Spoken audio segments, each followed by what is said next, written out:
From the Academy Award-winning Coen brothers, The Big Lebowski is a hilarious, quirky comedy about bowling, a severed toe, white Russians, and a guy named The Dude. Jeff the Dude Lebowski, played by Jeff Bridges, doesn't want any drama in his life.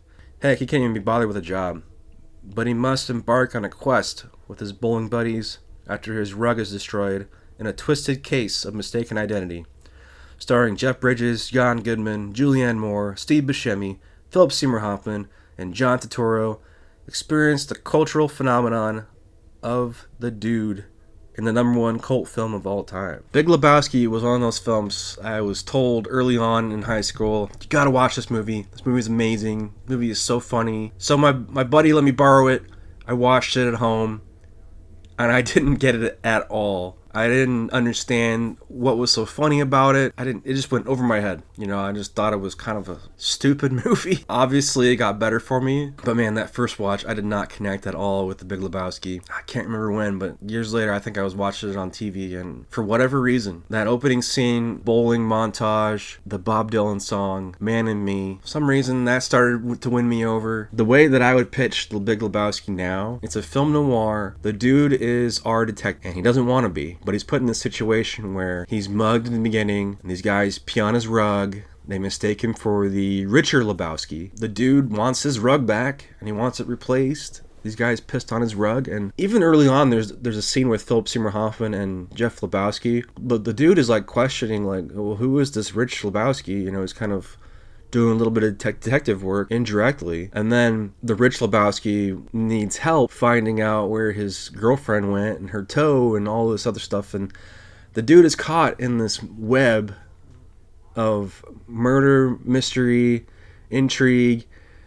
And it leads us all down this road that's, ends up, Julianne Moore shows up and wants to have the dude's baby, and Walter, played by John Goodman, he's a Vietnam veteran. He takes this very seriously. The nihilists show up, and so there's a lot going on here, and it can be confusing for first-timers. So I totally get it if people don't like it right away, because I came around to it, and now it's one of those films that I probably watch every year. So I have a question for you guys out there. Did any of you guys like Lebowski on the first watch? Were you like me, where it became like an acquired taste? And what I have today is the Steelbook from Zavvi, the 4K UHD Steelbook. I love this artwork with the dude on the bowling alley.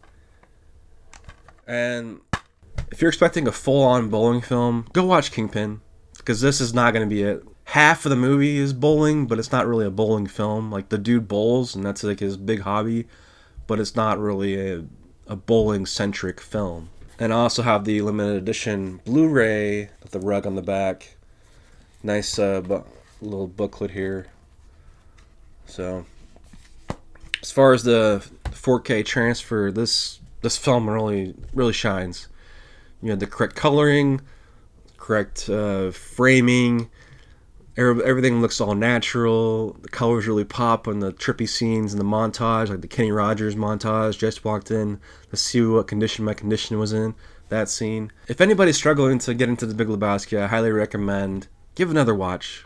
Have a beverage or two, sit back, relax, let it wash over, and enjoy the smooth sounds of Sam Elliott's voiceover. For more Return of the Disc, visit returnofthedisc.com. Check out the audio version of today's show, available on all major podcast platforms. And be sure to subscribe to the YouTube channel